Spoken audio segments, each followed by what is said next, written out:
such a time as this. And welcome to For Such a Time as This round table. I have as our round table, we have here the power couple Lisajoy and Eric, and we also have Ben sitting in. How are we doing, round table? Good. Fine, Pastor. Good. I just want to warn people that the topic tonight is going to be one of a sexual nature. It is going to revolve around what they're doing to our children in the name of sex education.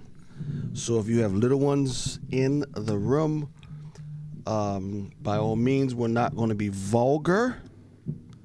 We won't be vulgar, but it is going to talk about what's going on, and we're going to talk to people. We're going to play people who have been in the industry, sexualizing kids, and then have come to the realization and have come out of it. So I just want to let you all know that we're going to be talking about the issues revolving around the sexualization of our kids. So if you have some small children and you don't want them to hear, please, please, please, this is not the round table for them. Again, we're not going to be vulgar, but it is going to center around the nature of sexuality.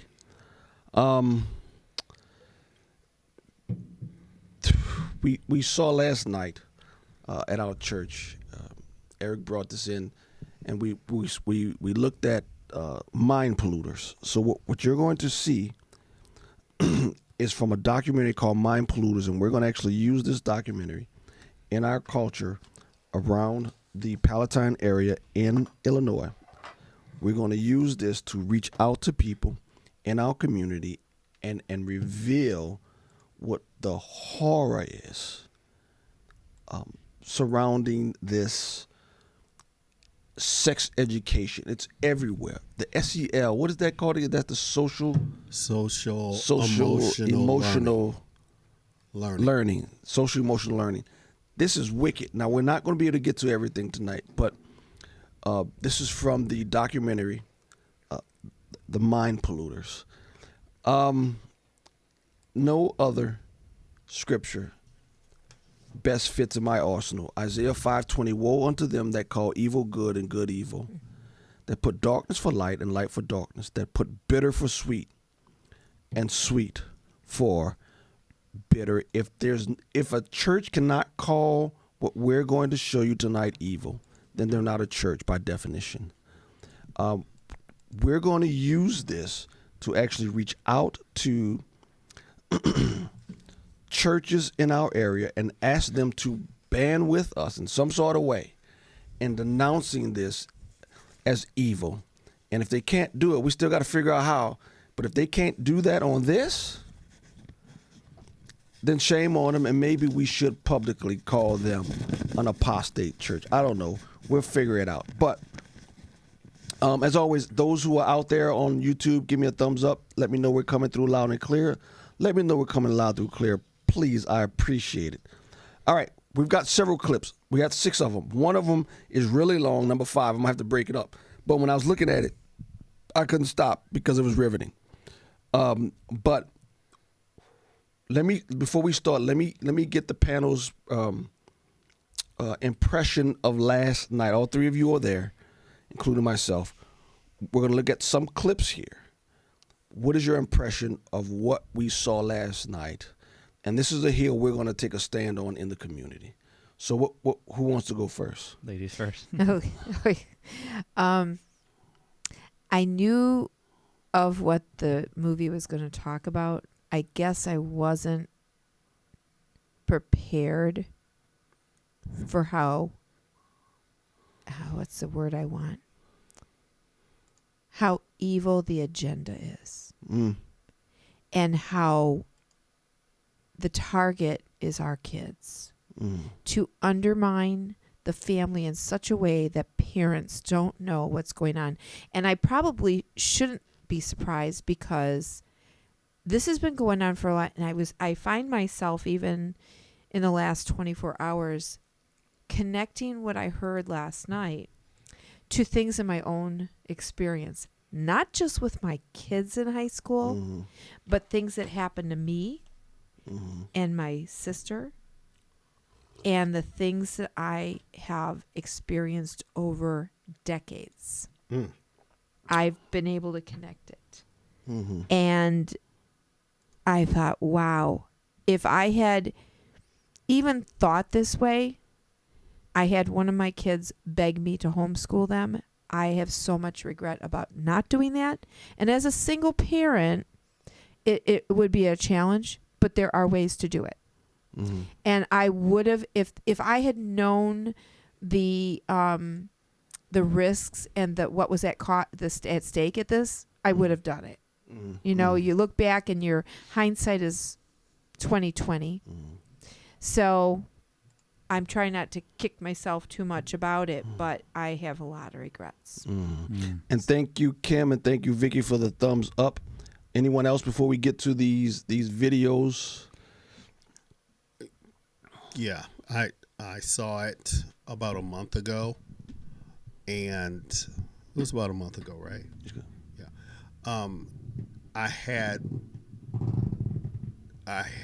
to. Well, the first thing I had to do is realize that I have grandchildren in harm's way. That's what this is. We've got children in harm's. Can you hear me? Yeah, I can hear you, but I can hear that. Hold on, wait. Oh, go ahead. I have grandchildren in harm's way, and I've got to figure out how to get them out. It's not a situation right now, and I'm talking to the audience. Get them out of public schools. Yeah. We've got to get them out. It's not a situation of fighting, because when your children and when your grandchildren are in there right now, there aren't enough words that you can say to make a change. Now you've got to protect your children and your grandchildren. Okay. I just want to say really quickly, I thought the material in the documentary was repulsive, and I'm not surprised of what they're showing. They're teaching our children. You know, about 10 or 15 years ago when I was in school, you know, my peers are now the teachers, and they're scoffers of Christ as well, and they have much joy in teaching these things because I think they're pedophiles. So that's what I wanted to say. Yep. So here we go. Here's the first video. As a woman, you'll see, as an ex sex educator, quote unquote, she explains what the agenda is. Here we go. Ever have the chance to look at a comprehensive sex education curriculum, you're going to see that they have objectives. Now, there are objectives that they write down, and then there's objectives overall for the ideology behind comprehensive sex education. Their objective is to increase the use of condoms, that people use them consistently, including children, which means that they're going to teach them not only how to use condoms, educate them on STDs, how they're transmitted, getting testing, but it's also about how do you convince your sexual partner to use that condom, which means that they role play and practice eroticizing the use of condoms and lubrication to convince your partner to use it. So it's not just about talking about the biology of things, it's also teaching children and adults, but you know, I want to focus on children here, teaching them about sexual activity, assuming that they're going to be sexual at a young age, teaching them about the various ways they can be sexual and how to eroticize the use of condoms with their partners, and then getting tested and having abortions. Now, this is all in the name of quote unquote health. What's really happening, though, the full ideology of this is that they want to sexualize children. They groom the children for sexual activity.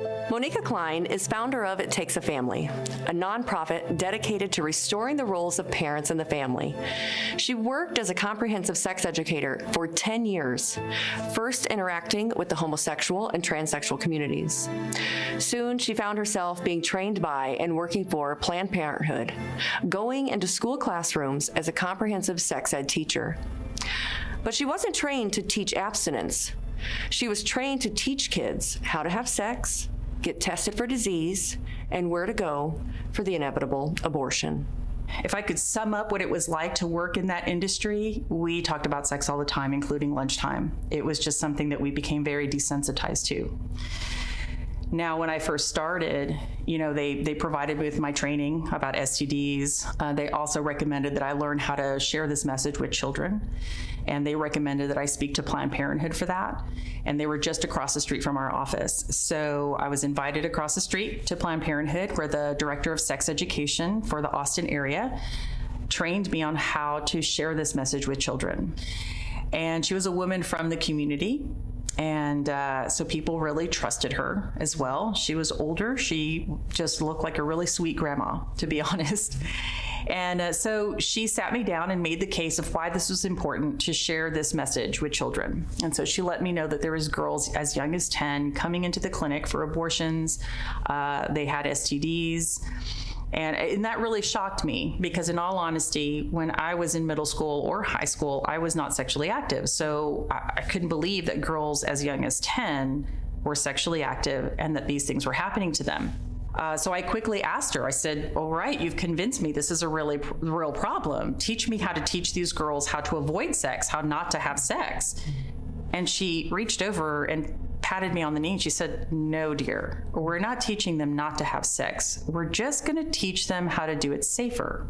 She said, we meet them where they're at and we teach them how to do it safer.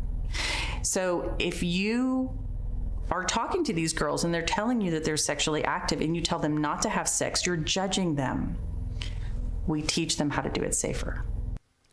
All right, there you go. How disturbing. Yes, these videos are going to be longer tonight as we take large clips from the Mind Polluters.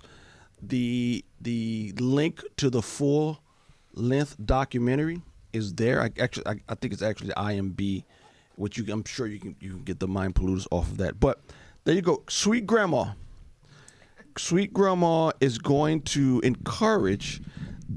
Now let me again. The power of this documentary was that we're not talking about speculation or people from the outside looking in. They have a lot of people who are on the inside. They were on the inside. This woman was on the inside. She's not telling you what she heard about Planned Parenthood. She's telling you the conversation she had in Planned Parenthood with the director. And Sweet Grandma has no problem with a 10-year-old having sex. She said there were 10-year-olds coming in. I don't know whether they were coming in to get supplies or whether they were coming in for abortions. All three. They were coming in. They were coming from abortions they too? had They had STDs. STDs and abortion. And Grandma says, no, we're not going to stop it. We're not going to stop. We're not. Grandma was perfectly fine with 10-year-olds. Don't judge them. Don't judge them. That was not a verb, you guys. That was a noun. She said that is judging. That wasn't a verb. It's like, don't judge them. That was a verb. From directing children the right way. Yeah. See, and if everything's relative, oh yeah, that's judgmental. Vicky says no 10-year-old can consent. If a 10-year-old is pregnant, the police should be called. You're right, because you know what? I was just about to say, Vicky, maybe she's having sex with another 10-year-old. A 10-year-old man ain't getting that 10-year-old pregnant. No. Yeah, prepubescent male ain't getting that 10-year-old pregnant. No. Oh, you know what? It never clicked. I just thought she was having sex with another 10-year-old. No, by definition, she's not. She's probably not. Yeah, that's but we know how evil Planned Parenthood is. Mm-hmm.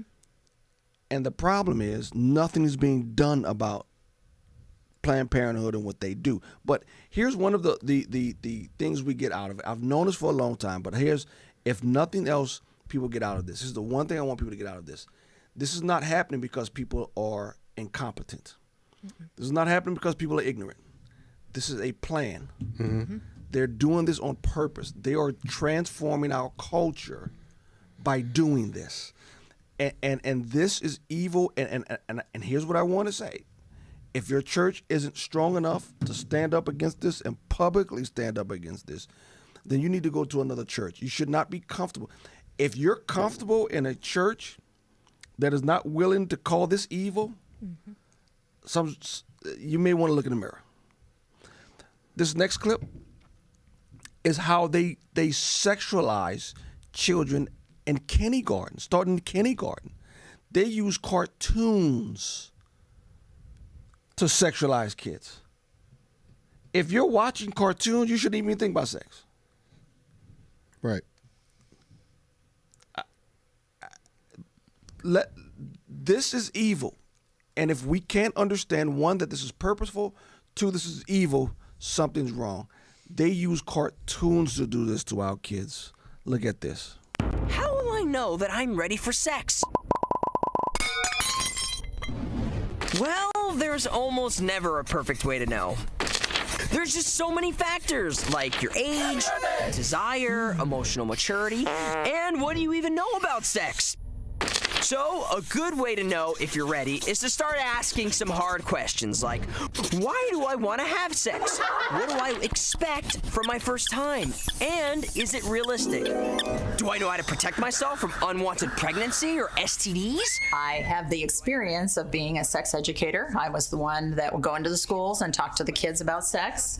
I went through the standardized training on that, which the training, when I look back, was really to take away our modesty. They had us say the names for the genitals out loud over and over again. They had us use handle, how do you put on condoms? And the point that they said was that if we were uncomfortable, then the students would be uncomfortable. So they wanted to make sure that we were very relaxed when we went in to talk to the kids. Through her nonprofit organization, the Matthew 18 Group, nurse and former sex educator Audrey Werner travels the world educating people, organizations, and even governments on the dangers of comprehensive sex ed and its effects on children and cultures. For decades, she has been sounding the alarm on the rapid shift in doctrine and approach by the proponents of CSE at all levels. It used to be that children were taught birth control. They were taught birth control, and that was the focus. They were taught about the acts, they were taught about the genitals, and they were taught about birth control. Fast forward to today, and anything goes. You are teaching children adult child sex. You're teaching transgender issues, and children are moldable and influenced by that. They're being indoctrinated in anything goes, which was Alfred Kinsey's mantra was anything goes. He believed an infant could have sex with an adult, and there was no harm in that. They believe they're teaching children about adult child sex. People, look in your local district. It's going on right here in D15 in our area. It's going on in grade schools. And we're not going to see it here, but if you look at the entire documentary, social emotional learning, as we have it, that's everywhere. They're teaching about they're teaching about pedophilia to introduce the topic and the practice to kids. Listen, nobody should be talking about your young child. Nobody should be talking to your young child about sex. Just you. I don't care if it's a teacher. Back in my day, if a teacher would have talked to a child about sex, fired. Yeah. That you lucky that would be it. The dad would come to school and knock you out. Maybe kill you. It's just what they're doing. And again, we have to understand this is not by accident. They're doing this on purpose. It's on purpose. This is evil. Do you know what she said about years ago, them talking about birth control is so true. So my sister was in high school, public high school, one of our local, and my mom was horrified that she brought home from biology class a list of all the different birth controls, how much and where to get them. And my mom was so upset. She said I had to write everything out. And I went in and I addressed it with the biology teacher, and I had the head of the science. And she was so upset. She was like shaking. And the teacher broke down and cried. They apologized. Which I had, no one had said anything about it. Well, how many kids actually show their parents the homework they're doing? with things like that. Why did she cry? She didn't know when she was when she was presenting this material to your sister that she was wrong? I don't know. Maybe she didn't want it. Maybe she was told she had to do it. I don't know what the deal was, but my mom was the only parent that had gone in and said anything. And I still remember it. My mom was she goes, I'm going to break down and cry myself. I have to write this out. And she asked them, she said, I've written out because I want to be respectful, but I am very, very upset with what is going on. This is reproduction. This is not there's nothing that he has to have to do. And they apologized, and I don't know what happened after that, but that was back in the 80s. This is disturbing. Yeah. God spared me. He really spared me. I didn't have man.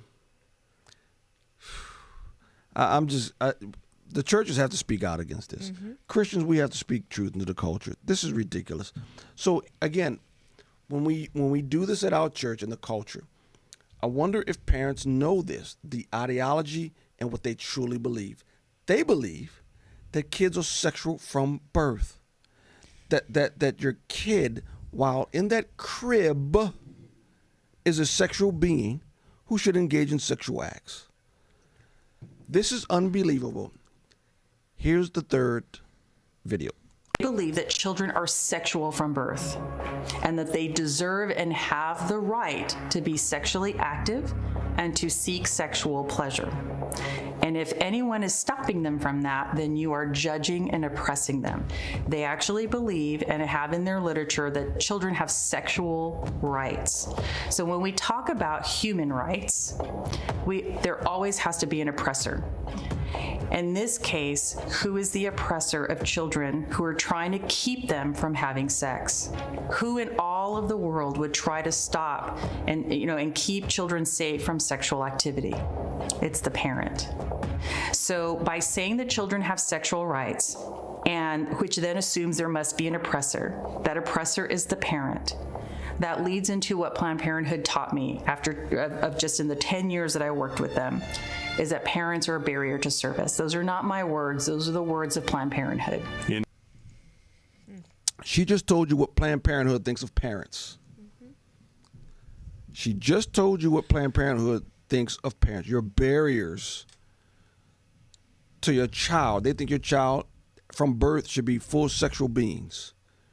Go ahead. You were saying something there. You think about, and this is what got me in the movie. I said, oh my goodness. They think that the oppressor, when it comes to children and sex, the parents is not the person who's trying to do something to your child. Yeah. It's the parent. Yeah. That's the devil. Protect them. And it's not. This is not now originating from the Planned Parenthoods of the world, although it is. It has already gone all the way to the state. Already. Mm-hmm. Well, this is not something that's warned. This is not Paul Revere saying the British are coming. This is saying that they are here, and if you don't protect your family, and I mean protect, the state is going to take them. And they're doing it through the school system. So the schools, if look in your schools, if you have social emotional learning, this is what's going on. These people who are teaching, and it goes hand in hand with critical race theory and the transgender movement and the whole sexual stuff. This is what they believe. And we're going to get into the man, Alfred Kinsey. He is the godfather of all of this.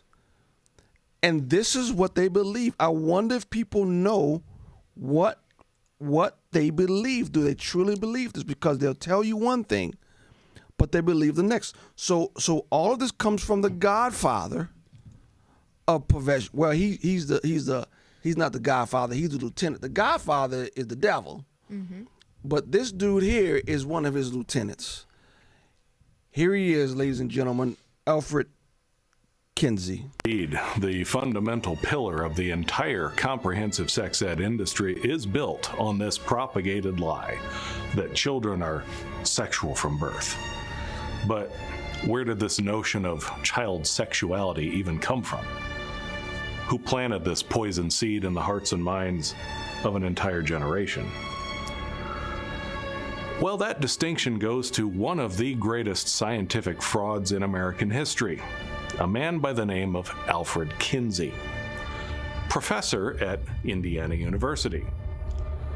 Homosexual, bisexual, sadomasochist, and pedophile, and author of two of the most influential books in American history and in the history of the sexual revolution: Sexual Behavior in the Human Male in 1947, and Sexual Behavior in the Human Female in 1953. But the idea that children are sexual from birth, in other words, that they're able to have and consent to sex from birth, which is the foundation of comprehensive sex ed, indeed the foundation of the entire pornography industry, was a lie that Alfred Kinsey and his funders desperately wanted to be true. Where did they learn? Across the board.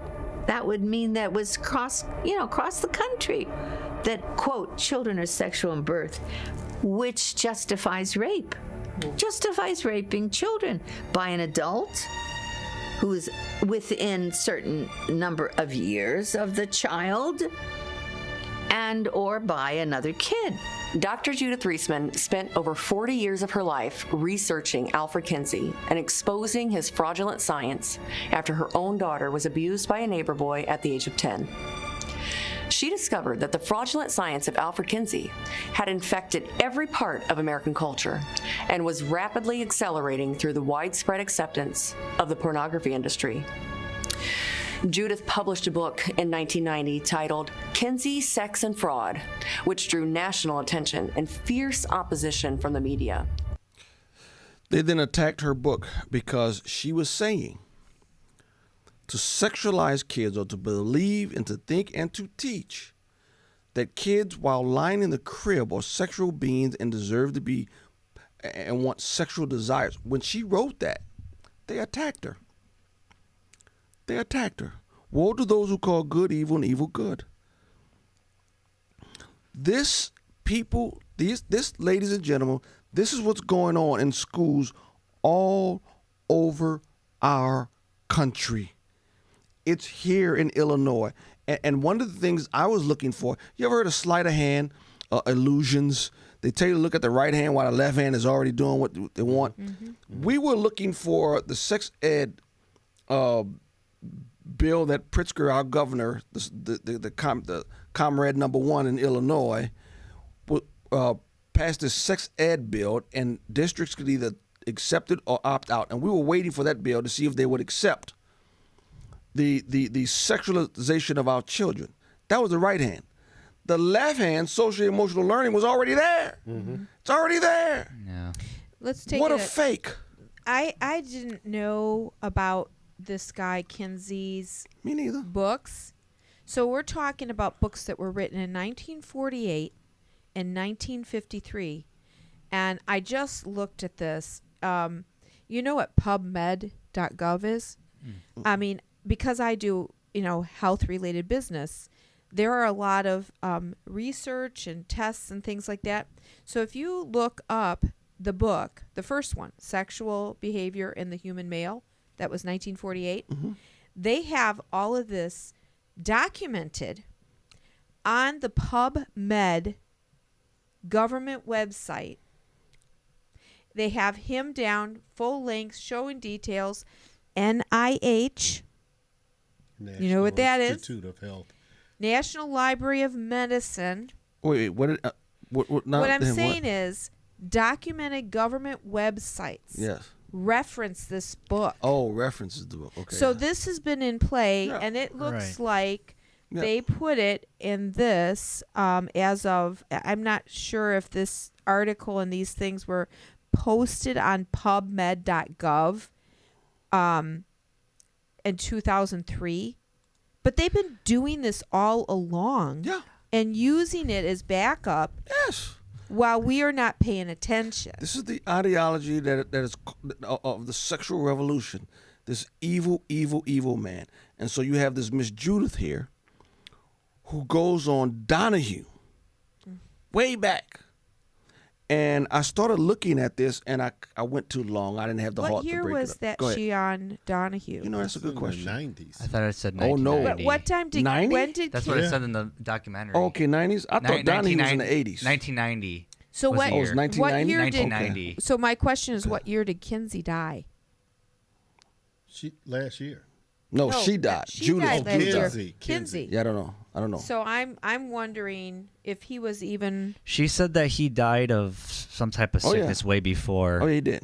But I don't think I don't he know lived what that year. long. I don't He know died... what year. Oh, he died in 1956. 56, okay. 3 years after the last book. My question is how, like, back in the 40s and 50s when he wrote this book, like, how did it become so influential so quickly? Exactly. It doesn't make much sense to me because, like, I mean, I could see maybe a small pocket of people on drugs who could, like, adhere and stand to that. But, like, even during that time, like, it was way more conservative than it is now. I'm shocked.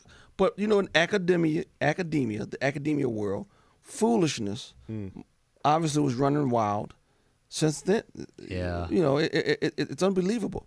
So she goes on Donahue, 1990, way back then, and she's trying to expose, and she does expose the evil that Kinsey does, and Donahue is sitting up here defending the man, saying that he is the basis for all of this. And this is fascinating. I'm gonna have to cut this up. It's 8 minutes long, but I'm gonna cut it off at 2 minutes, and I'm gonna go back and let you watch the rest of it. But here's the first 2 minutes of this clip. It's fascinating. Who scrambled to protect Kinsey and his reputation as a pioneering scientist. Because if Kinsey was a fraud, the entire foundation of the pornography industry would crumble.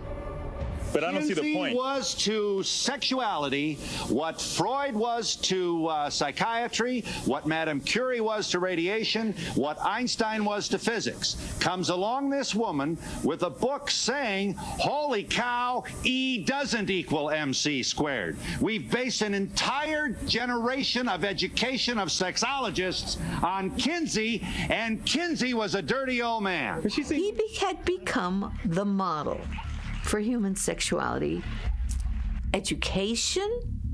As Donahue said, you know, later when we did an interview with Donahue, and he said he was defending Kinsey, of course, because he worked for the Kinsey Institute with June Reinisch, and he said, Dr. Kinsey established human sexuality, he says, for a generation of sexologists, and that was true at that time, a generation of sexologists, he says, and they were all standing on Kinsey. They all learned from Kinsey, and he said, and Kinsey, you're saying Kinsey was a dirty old man.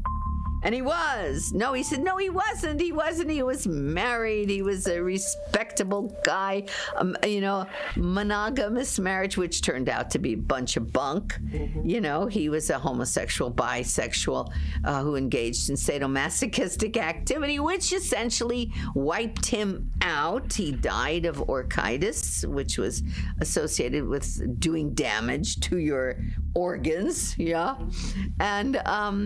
And he only hired people like him. In 1990, Judith Reisman. So that's Kinsey, ladies and gentlemen, boys and girls. That's Kinsey. And again, I was ignorant to the fact that this guy was so influential. He's done so much. This is the basis of everything that we're seeing and doing now. And this next clip. I'm going to go to this clip and I'm going to fast forward it back to 2 minutes. Again, if you've got small kids, this is probably the most graphic sexual part of it. And when she talks about Kinsey's research when it comes to children, okay, I never really liked Phil Donahue. now I can't stand the man. I didn't realize how wicked all of this stuff was. I didn't know this. I knew he was liberal in his thinking, but the fact that he worked for the Kinsey Institute and he pushed this, the devil has had his lieutenants all over the place for many, many years, and we didn't realize it. Right. You know, I want to make a comment based on that clip.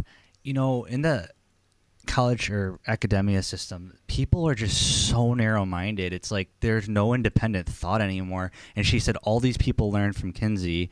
It's like there's not one person who tried to counter that. And if he probably did or she did, he was probably censored even during that time. But it's even now. It's so bad, James. It's so bad. Yes. So narrow-minded. Yeah.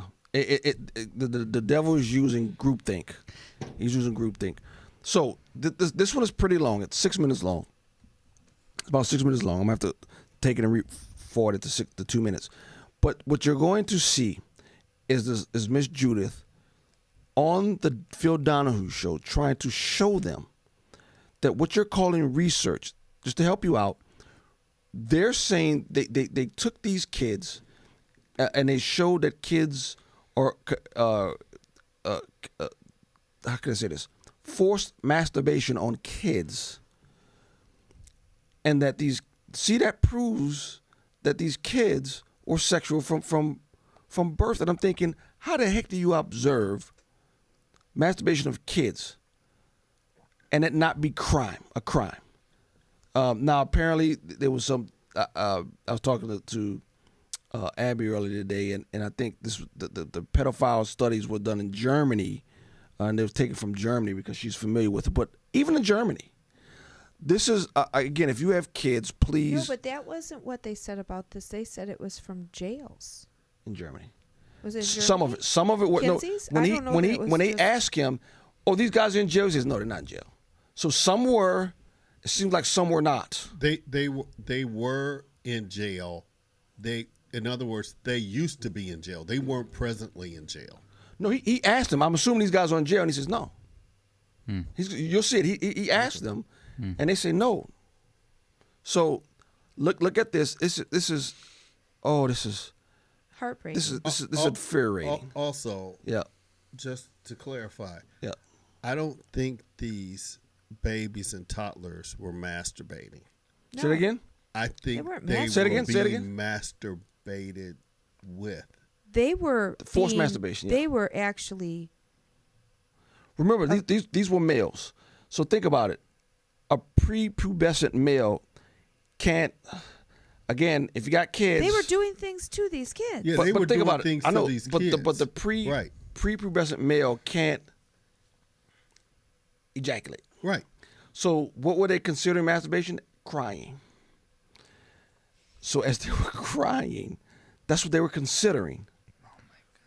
It's so evil. It's absolutely evil, and we're gonna do this, and maybe I gotta calm down. I dare any organization that meets on Sunday morning not call this evil. Who scrambled to protect Kinsey and his reputation as a pioneering scientist.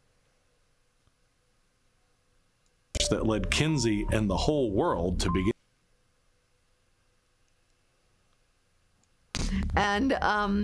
And he only hired people like him. In 1990, Judith Reisman agreed to an episode of The Phil Donahue Show after her book, Kinsey, Sex and Fraud, was published, which laid bare the truth she had discovered about Kinsey and his supposed research. That same research that led Kinsey and the whole world to begin reciting the mantra that children are sexual from birth.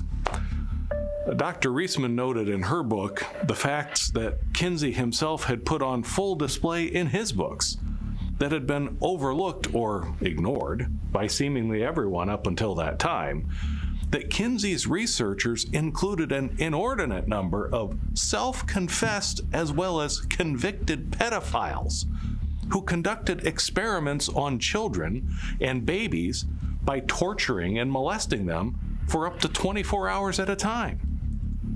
They recorded their data for Kinsey, who included it in the data tables of the book itself.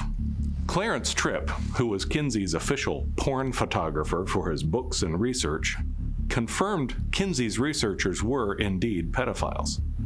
And on national television, he laughed it off.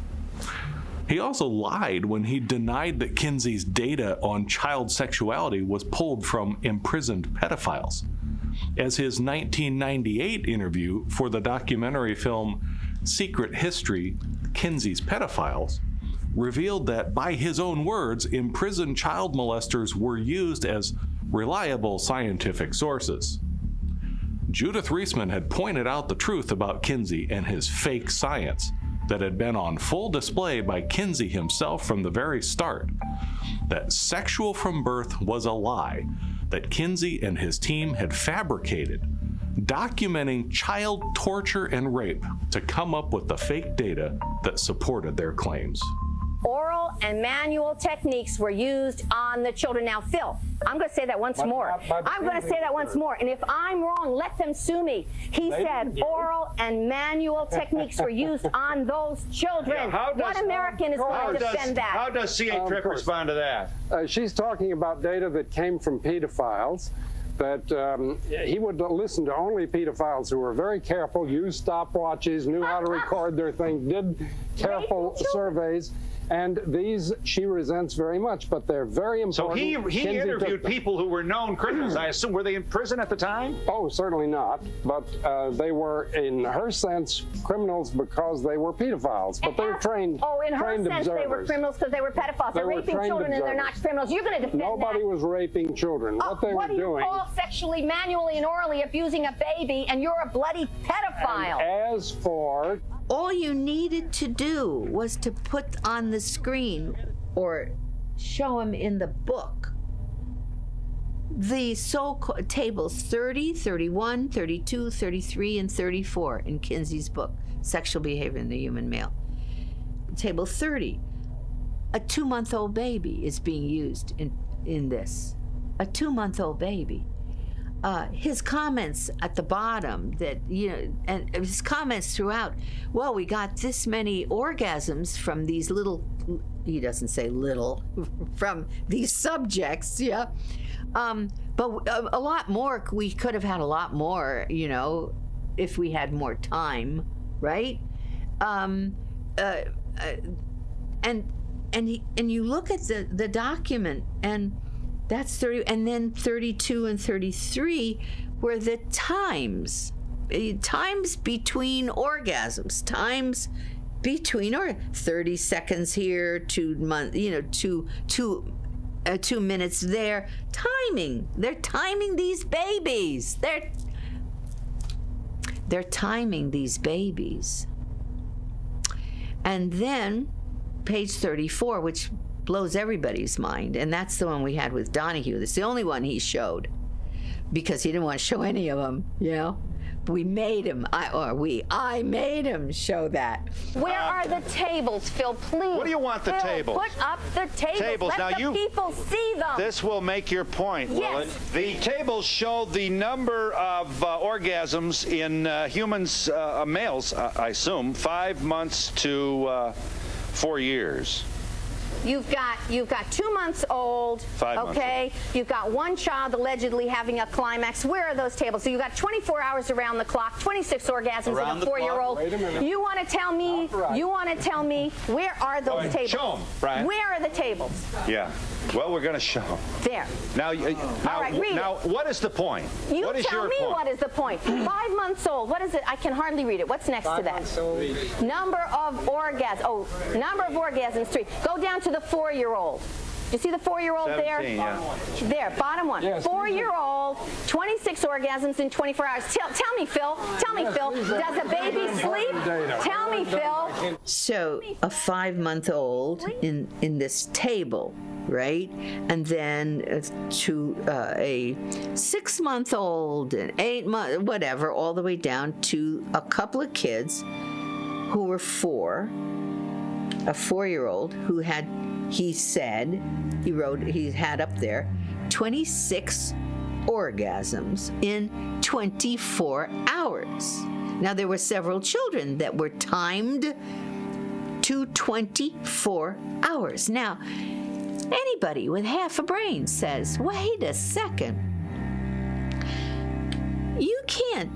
not only you can't do that, but that's an experiment. These kids were kept awake. They were being, so they were being tortured. And of course, all these kids were being tortured. All the kids were in states of trauma. If your church can't say that those children were abused and tortured, if your church can't say that, you don't go to a church. You go to a sick Well, how many people institution. know about this? I honestly didn't know about it.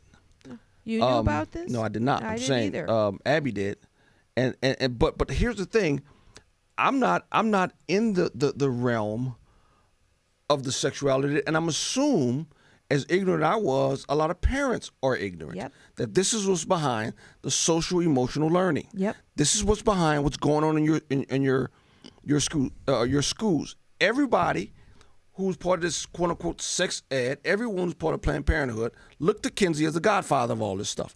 And so if Kinsey is a spawn of Satan and torturing these children, how the heck do you sit up here and do an experiment on a 5-month-old male and then time his ejaculation? First of all, if you look close enough at the book, it says that pre-adolescent males can't quote unquote ejaculate. So how do they know how many orgasms he's having?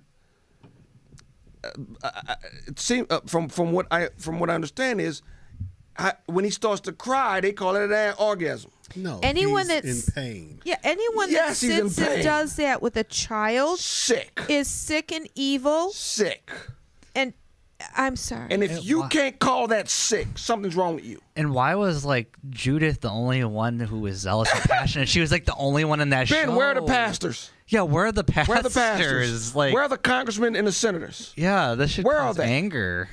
Where are they? Yeah, where are they? Unbelievable. Where are they? And so what we're going to do in the Palatine area, we're going to start showing this. And we're going to try to educate the parents in the area. And we'll see, huh? Yeah, I guess. No, I'm hot. You can tell. So we're going to try to educate the parents in the area. And we're going to try our best to show the evil behind this. And we're going to invite every so-called church in the area, and if they don't show up, I'll tell you the trouble that we have with these kind of things back in the 80s. Yeah.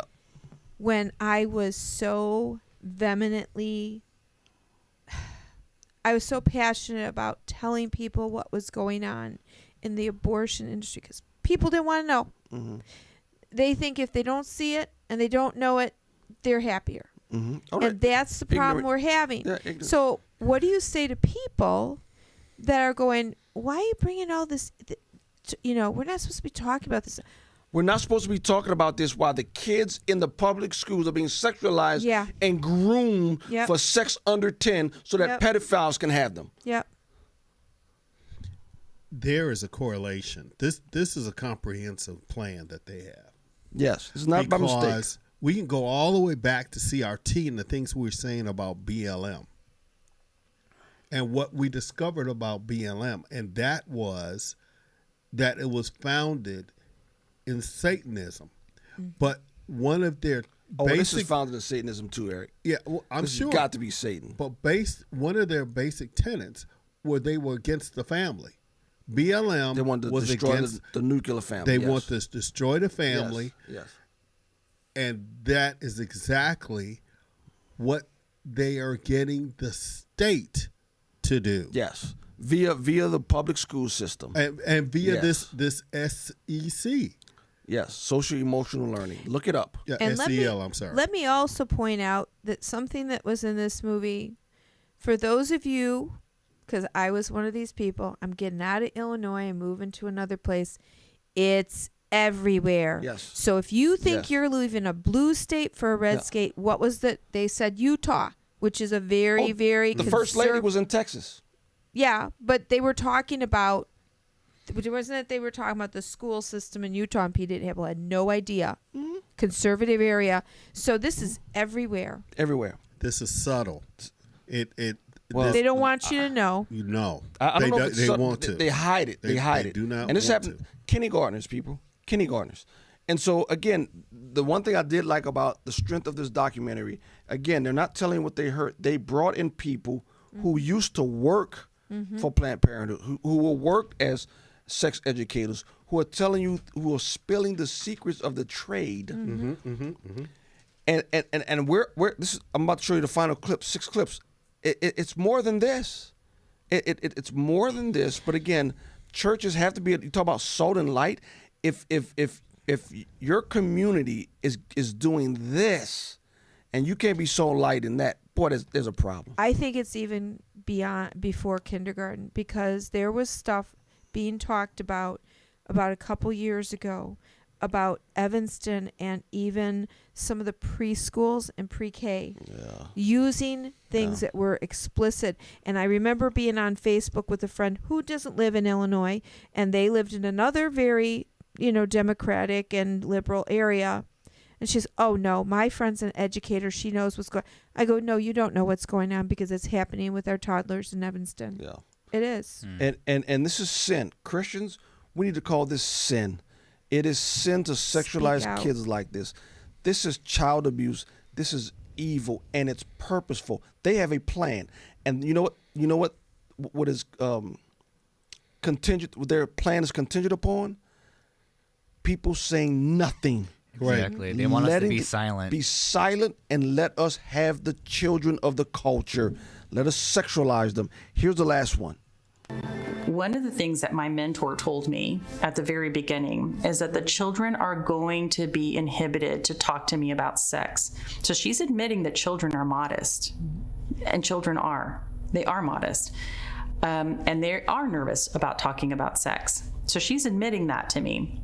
And she said one of the ways you can break down their inhibitions is through an icebreaker that she taught me. And it was basically to get the children to speak in sexual terms. And so the activity is, I want you to list and shout out all the slang names for your body parts and for sexual activity. And so these children are nervous at first, but when they see that the authority or the educator in the classroom is encouraging them to do it, they start to speak it. And so it's very crass, very, very crass. And what this exercise is doing, as she said, it's breaking down their inhibitions about sex. They are now learning that they can talk about sex in a dehumanizing way, and that it's funny and it's fun, and that you can do it in a public place and with adults as well. Overcoming the natural inhibitions that children have is the goal of both the sexual predator and the sexual educator. Breaking down the God-given barriers that children have towards sexual content and behavior is the key to manipulation and ultimately enslavement, whether to a pedophile or to an educational curriculum that will render the child's natural defense mechanisms useless. If you can't call that evil, something's wrong with you. And we are going to, here at New Hope Community Church in Palatine, Illinois, we're willing to stake our flag on this hill right here. And we're going to do something. We have to do something. And Eric, we're going to meet tomorrow. I don't know if we get a sign-up sheet when we have these things, so we can send out alerts, what's going on, what happened. Maybe we start building a database to stop this. But we have to do something. This is evil. Again, I'll admit it. This social emotional learning that people that work in the we have people in our church that work at the school. They say it's already there. I didn't know that. I didn't know that. This is unbelievable. Yeah, one of the scariest things, like one of my concerns is if liberal parents do come out to this and they see this, they should just be as angry as any other parent. And this is, one thing I really don't understand is there's 2 different documentaries, obviously, 2,000 Mules. People didn't care. They're like, oh, there's no fraud. I mean, how can you watch this documentary and say this is not happening? Because I'm sure there are people going to be out there who say this is not happening, and then like they contest it, and there are people like that. But it is happening. It is exactly. It is happening. It is happening. But there are. I'm just making the point. There are people who are going to contest this and say this is not true because they're liars. My concern, honestly, is not with those people. My concern is with the vast number of people who have no idea that this is happening to their children and won't know until one day their child comes in and says, and it's screwed up in the head. Absolutely. Saying they don't know if they're a boy or girl. Nothing they can do about it, only to find out that when they finally go to the school, they'll find out the school's been counseling them. Wait. And giving medical help. Right. Didn't you say a woman lost her child? Chicago woman lost custody of her child because she wouldn't call her a daughter. She wouldn't call her by the opposite. The courts took her gender. So the laws are already set in place. That's not the only one. There's been a few of them. It's not the only one. But again, you know what? Whether or not we stop this, that's not our concern. Our concern is to be the best, most effective witnesses for the truth and the God of truth as we can. Whether people hear us or not, whether they believe us or not, our goal is to shout the truth and be witnesses for Him, and to tell people, hey, this is evil, and if you ascribe to this, you're going. You know, and maybe I shouldn't feel like this, but you know, it's times when you see that stuff like that, you understand the lake of fire. Right. Yeah. Yeah. Right. You really yeah, you do. You understand the lake of fire. Yeah. How can someone be so evil? I mean, how do you sit up here and force masturbation on a 5-month child and live with yourself? I think they're brainwashed too. That's why they're like that. They have to be reprobate. They've been programmed. They have to be reprobate in mind to do that. Reprobates, yeah. They have to be. But we should speak the truth in love. We should go forward and tell people. So we're going to do something. We're going to encourage other people to do the same thing. But this is terrible. All right, this is evil. Leave us with some hope. Final words. Like this, the truth. Here's my final word. Jesus coming back with swords coming out of His mouth. That's my hope. You know, I think of as raising my kids alone. I was always concerned to try to do the best. Jesus Christ and God loves our kids more than we could ever. Yep. So bringing this to the forefront, praying constantly, making it a daily matter of prayer. Before we go out and do these things, praying for, we have to do what we're supposed to do. And when we learn things, now it's up to us what we're going to do with it. Yep. We got work to do. I mean, seriously. I mean, for real, we have work to do. We got to find out how bad this is in our local area and go from there. Whatever has to be done. And be not deceived, people out there. Let's be very clear. We point out the evil so that we can point them to the Savior. Yeah. We're going to show the evil and the depravity of man. Yeah. And show what man is capable of. And show what God's judgment is coming on. And then plead people to flee the judgment that is coming. All right. Thank you all for watching. Thank you again, Roundtable, for being here. We got work to do. We got work to do. Jesus is coming back. Good night. Good night, everyone. Good night. Good night.